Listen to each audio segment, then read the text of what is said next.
명절 끝날 곧 큰 날에 예수께서 서서 외쳐 이르시되 누구든지 목마르거든 내게로 와서 마시라. 나를 믿는 자는 성경의 이름과 같이 그 배에서 생수의 강이 흘러나오리라. 이는 그를 믿는 자들이 받을 성령을 가리켜 말씀하신 것이라. 예수께서 아직 영광을 받지 않으셨으므로 성령이 아직 그들에게 계시지 아니하시더라. 이 말씀을 들은 무리 중에서 어떤 사람은 이 사람이 참으로 그 선지자라. 그리스도라. 그리스도가 어찌 갈릴리에서 나오겠느냐? 성경에 이르기를 그리스도는 다윗의 씨로 또 다윗이 살던 마을 베들레헴에서 나오리라 하지 아니하였느냐? 예수로 말미암아 무리 중에서 쟁론이 되니 그 중에는 그를 잡고자 하는 자들도 있으나 손을 대는 자가 없었더라.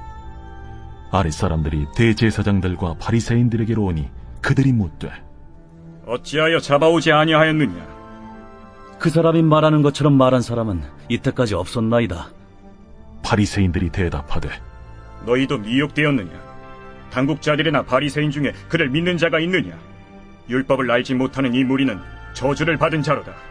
그 중에 한 사람 곧 전에 예수께 왔던 니고데모가 그들에게 말하되 우리 율법은 사람의 말을 듣고 그 행한 것을 알기 전에 심판하느냐?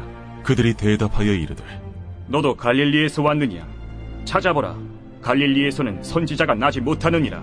제가 어제 너무나 우연치 않게 이 코끼리의 출산 장면을 영상으로 보게 됐거든요. 그런데 저는 이제까지만 해도 사람이든 동물이든 이 출산 장면을 본 적이 없었어요. 그런데 어제 처음으로 생생한 출산 장면을 본 거예요. 그런데 생명이 태어나는 그 장면이요. 저는 너무 신기한 겁니다. 왜냐?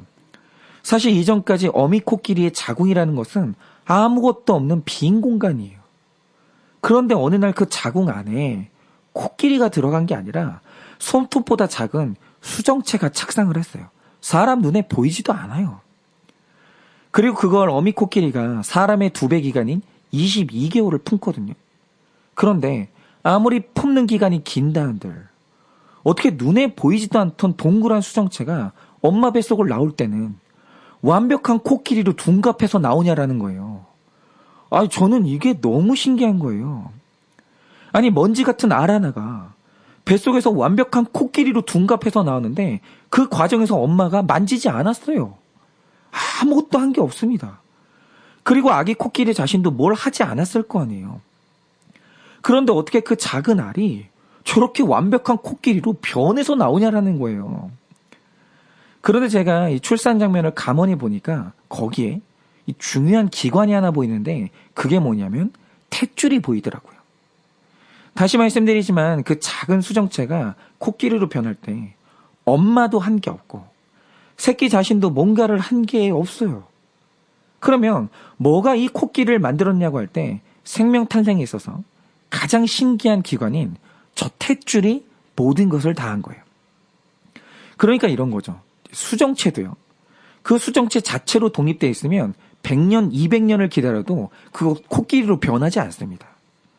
그런데 그게 탯줄을 통해서 이 수정체와 엄마가 연결이 되니까 그 순간부터 어미의 모든 것이 탯줄을 타고 새끼에게 그대로 전달이 되는 거예요. 어미가 마시면 탯줄을 타고 그게 새끼한테 전달되고 어미가 뭘 먹으면 그것 또한 전달되고 어미의 감정, 어미의 생각, 어미의 습관 이 모든 게 둘 사이를 연결하는 탯줄을 통해서 태아에게 다 전달되는 거예요. 그게 이 생명을 만드는 거예요. 여러분 그래서 생명의 완성과 탄생은 노력이 아니에요. 생명의 탄생은 연결에 있어요. 여러분 그 증거가 뭡니까? 제가 말씀을 드렸었지만 제 형의 큰아들이죠. 제 조카가 형수님 뱃속에 있을 때 원래 계획은 자연분만이었거든요. 그런데 형수님이 출산을 하러 병원에 갔다가 응급실에서 긴급수술을 하고 이 아이가 세상에 태어났어요. 그런데 이유가 뭐였냐라고 하면 이 아이가 뱃속에서 놀다가 탯줄이 묶이면서 꼬이면서 묶여버린 거예요. 그런데 그 순간 탯줄이 얼마나 꽉 묶였는지 형수님이 이 병원에서 마지막 진찰을 하던 그 순간 산소 공급이 중단되면서 아이 심장 박동수가 줄어들고 있다는 걸 의사가 포착한 거예요.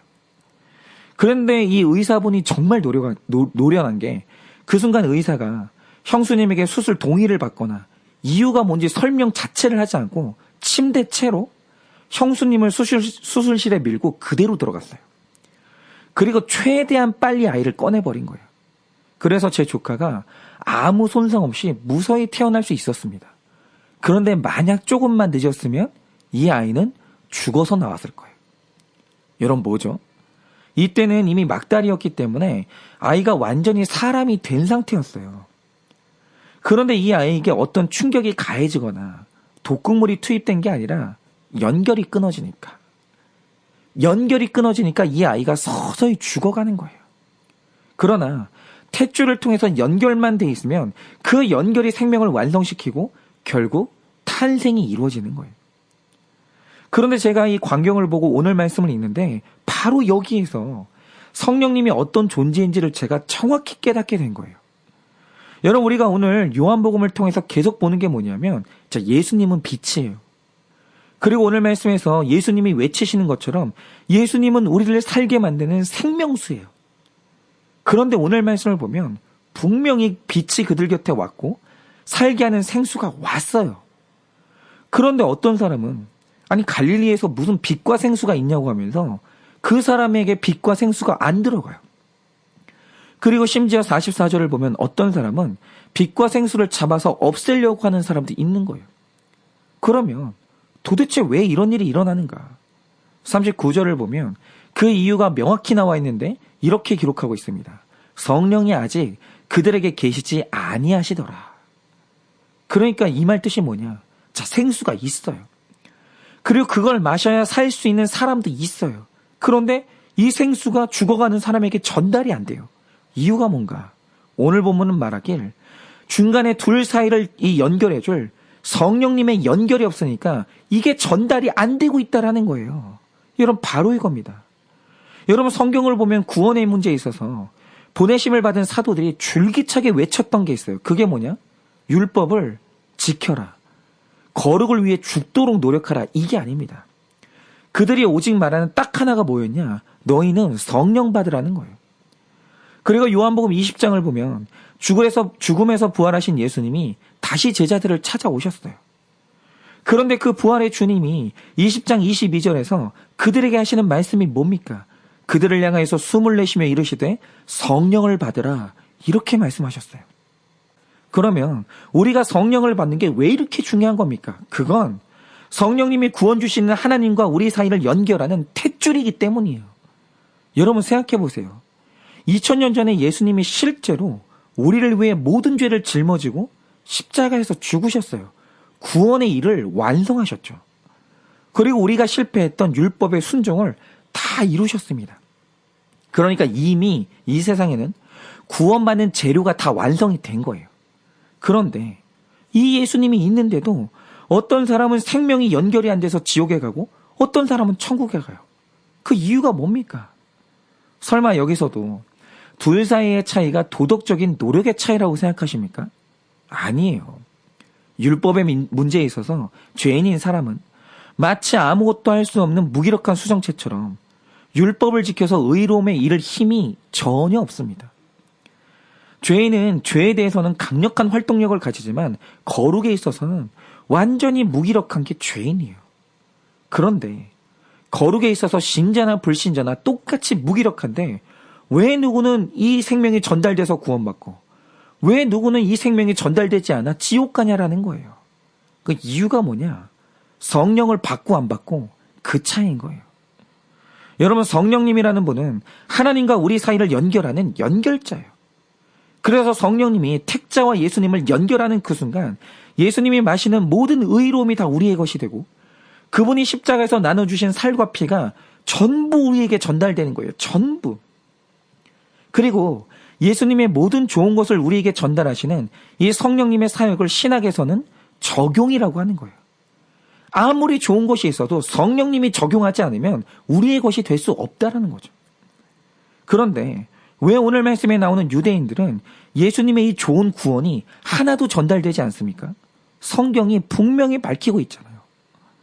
예수님과 그들을 연결하시는 성령님이 그들 안에 없다라는 거예요. 여러분 성령의 연결 없이는 그 누구도 구원의 하나님과 내가 연결될 수 없어요. 그러면 하나님의 좋은 것이 우리의 것이 될 수 없습니다. 여러분, 그런데 이렇게 하나님과 우리 사이가 끊어지잖아요. 그러면 그 생명은 죽는 거예요. 그래서 신자가 죽는 그날까지 사모해야 되는 게 뭐냐면 성령을 받는 거예요. 그런데 성령을 받게 되면 구체적으로 일어나는 일이 뭡니까? 이게 중요한데요. 로마서 8장 11절을 보면 성령님이 하시는 일 중에서 가장 중요한 일 중에 하나가 기록되어 있습니다. 이렇게 말하고 있습니다. 예수를 죽은 자 가운데서 살리신 이의 영이 너희 안에 거하시며 그 영이 너희의 죽을 몸도 살리시리라, 이렇게 말씀하세요. 그런데 영어 성경이죠. 특별히 NIV를 보면 살린다는 말을 생명을 주신다, 이렇게 번역했어요. 그런데 헬라어를 보면 이 생명 준다는 말을 주, 포이에오라고 이제 기록하고 있는데 여기서 생명을 주라는 단어가 나오잖아요. 바로 이 헬라어에서 동물원을 뜻하는 영어 주라는 단어가 나온 거예요. 그러니까 원래 동물원을 뜻하는 이 주의 뜻이 뭔지 아십니까? 생명이 가득한 곳이 동물원이다, 그 뜻이에요. 여러분 생각을 해보세요. 동물원은 박물관이 아니에요. 거기는 죽은 게 있을 수 없습니다. 일단 동물원에 들어가려면 살아 움직이는 것들만 들어갈 수 있어요. 그래서 생명이 넘치는 곳이 어디냐? 그게 바로 동물원이에요. 그런데 로마서를 보면 성령님이 우리에게 생명을 준다고 할 때 주 포이에오라는 말을 쓰거든요. 그러면 이 말 뜻이 뭐냐? 신자에게 임하시는 성령님은 신자 안에 절대로 죽은 것을 넣지 않아요. 성령님은 오직 살아있는 것, 살게 하는 것, 이런 것들만 신자 안에 넣어주신다는 거예요. 그래서 성령을 받은 자와 받지 않은 자의 결정적인 차이가 뭔지 아십니까? 성령이 없는 자의 특징은 이 세상의 것을 그렇게 사랑해요. 그런데 특별히 바울이 하나님 없는 세상을 어떻게 묘사하는지 아십니까? 그것의 본질은 썩어질 것이라고 했어요. 뭐죠? 하나님 없는 세상은 죽은 것 아니면 언젠가 죽어질 운명에 처해 있는 것들밖에 없어요. 그런데 사람 안에 성령이 없잖아요. 그러면 생명도 없는 이 땅의 것들을 그렇게 사랑하고 탐해요. 그리고 거기서 못 빠져나와요. 제가 얼마 전에도 들으니까 어떤 분의 여동생이 3억의 빚을 졌는데 이유가 뭔지 아십니까? 이거 명품 소비 중독에 걸려서 사채를 썼는데 그 빚이 3억이 된 거예요. 그런데 저도 그 명품을 정말 좋아하기는 하는데 그게 여러분 살아있는 겁니까? 아니 그게 우리에게 영원한 생명을 줍니까? 아니잖아요. 그런데 이상한 게 뭐냐면 사람에게 성령이 소멸되잖아요. 그러면 생명도 없는 그것과 내 인생을 바꿔요. 그래서 로마서 8장 21절이 말하길 구원을 뭐라고 표현했냐? 썩어짐의 종노릇에서 해방되는 것. 바울은 이렇게 표현했어요. 왜냐? 사람이 성령이 없잖아요. 그러면 그는 주로 생명 없는 것들, 뭐 차, 명품, 집, 땅, 이런 썩어질 것들을 그렇게 좋아하고 거기에 굶주려요. 그런데 사람이 성령 받잖아요. 그러면 그때부터 성령님이 하시는 일이 뭐냐? 그 사람 안에 살아있는 것들을 넣기 시작해요. 거기에 살아있는 천국이 들어가고 오늘도 살아계시는 하나님이 그 안에 들어가고 더 중요한 것은 내 마음에 드디어 물건이 아니라 고통받는 이웃들과 사람들이 내 마음 가운데 차게 돼요. 즉 성령 받았다는 게 뭐냐면 내 안에 살아있는 것들로 가득 차는 것. 그게 바로 성령 받은 사람의 특징이에요. 그리고 오늘 말씀도 보세요. 성령이 없으면 그 안에 죽은 것들이 가득 찬다고 했는데 오늘 말씀에 나오는 유대인들이 계속 추구하는 게 뭡니까? 어떻게 하면 예수를 깎아내려서 선지자 활동에 생명을 끊을까? 그리고 어떻게 하면 예수를 잡아서 생명을 죽일까? 이렇게 온통 죽이는 생각만 가득한 거예요. 성령 없잖아요. 가족이라도 죽었으면 좋겠는 거예요. 죽이고 싶은 거예요. 없어졌으면 좋겠는 거예요. 성령 없으면 죽음이 가득 차는 겁니다. 그런데 반면에 이 성령으로 충만하신 예수님 안에 가득 찬 게 뭡니까? 어떻게 하면 죽어가는 이들에게 생수를 전달할 수 있을까? 어떻게 살릴 수 있을까? 이것만 가득하고 예수님이 가는 곳마다 소경이 보고 안진뱅이가 일어나고 죽은 자가 살아나는 거예요. 계속 사는 역사가 일어나는 거예요. 그러니까 결국 이 말 뜻이 뭔지 아십니까? 성령님은 예수님의 생명이 우리에게 전달될 수 있도록 계속 적용을 하세요. 그 적용하시는 사역이 성령님의 사역인 겁니다. 그래서 성령을 통해 생명을 채운 신자의 삶이라는 게 뭔지 아십니까? 내 안에 채워진 생명이 죽은 세상에 전달될 수 있도록 적용하는 삶이 바로 성령 충만한 자의 삶이라는 거예요. 여러분, 그래서 적용이 중요해요. 적용은 단순히 실천이 아니에요. 이것은 생명을 나누어주는 고유한 신자의 이 사명이라는 거죠. 여러분, 신자의 적용이란 건 뭐냐? 생명 주시는 하나님과 죽은 세상을 연결하는 탯줄이 바로 신자의 적용이에요. 그런데 오늘날 교회가 분명히 존재하고 이 땅에 신자가 이렇게 많은데 오늘 세상이 그 생명을 경험하지 못하고 그 사랑을 경험하지 못하고 우리 가정이 살아나는 역사를 경험하지 못하는 이유가 뭐냐? 이유는 딱 하나예요. 성령 받았다는 신자 안에 적용이 없는 거예요. 하나님과 이 세상 사이를 연결을 못 시키는 거죠. 여러분, 세상에 용서가 전달되려면 성령 받은 신자가 용서를 적용해야 돼요. 세상이 복음을 들으려면 신자가 복음 전하는 적용을 해야 되고, 세상이 하나님의 사랑을 체험하려면 신자가 손과 발에 가는 수고로 그 사랑 나누어 주는 걸 적용해야 돼요. 그런데 신자가 적용을 안 하면 그게 뭐냐? 세상과 하나님 사이에 탯줄이 끊어진 거예요. 그래서 오늘 내가 만약에 구원의 확신이 없다 그러면 말씀이 내 말씀으로 들어오고 연결될 수 있도록 내 안에 성령님의 인재를 구하셔야 돼요. 여러분, 성령 받으셔야 됩니다. 성령님을 사모하세요. 그런데 만약 내 안에 구원의 확신이 있고 나는 지금 성령 받은 게 확실하다 그러면 이제 정답을 말하는 삶을 살면 안 되는 거예요. 그러니까 우리가 말해야 되는 건 뭐냐면 적용밖에 할 말이 없는 거예요. 내가 오늘 무슨 적용했나? 그러니까 삶을 이야기하면 되는 겁니다.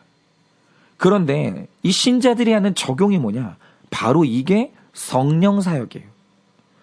여러분, 성령 사역은 무슨 병 고치고 예언하고 이런 사역이 아닙니다. 진짜 성령의 사역은 적용이에요. 내가 오늘 말씀을 단 하나라도 적용했다면 그분은 오늘 성령 사역을 하신 거예요. 그러면 여러분이 오늘 해야 되는 적용의 성령 사역이 뭡니까? 만약에 미워서 연락을 끊었던 식구에게 먼저 연락해서 손 내미는 용서의 적용을 하셨다면 그게 성령 사역이에요. 오늘 힘들어하는 지체에게 연락해서 위로의 적용을 했다면 그게 바로 성령 사역이에요. 오늘 복음을 들어야 되는 지체에게 가서 5,000원짜리 큐티책을 내 돈 주고 사서 선물하는 수고를 했다면 그게 바로 성령 사역을 하신 거예요. 여러분은 오늘 어떤 성령의 사역을 하시겠습니까? 오늘 예수님은요, 부지런히 사역하셨어요. 그래서 바라기는 우리 모두가 다 성령을 받아 구원의 확신이 충만하기를 바라고요. 만약에 이미 내가 성령을 받았다면 이제 성령의 사역자로 거듭나서 우리를 통해 죽어가는 세상과 우리 식구들이 하나님과 연결되기를 예수님의 이름으로 축원을 드립니다.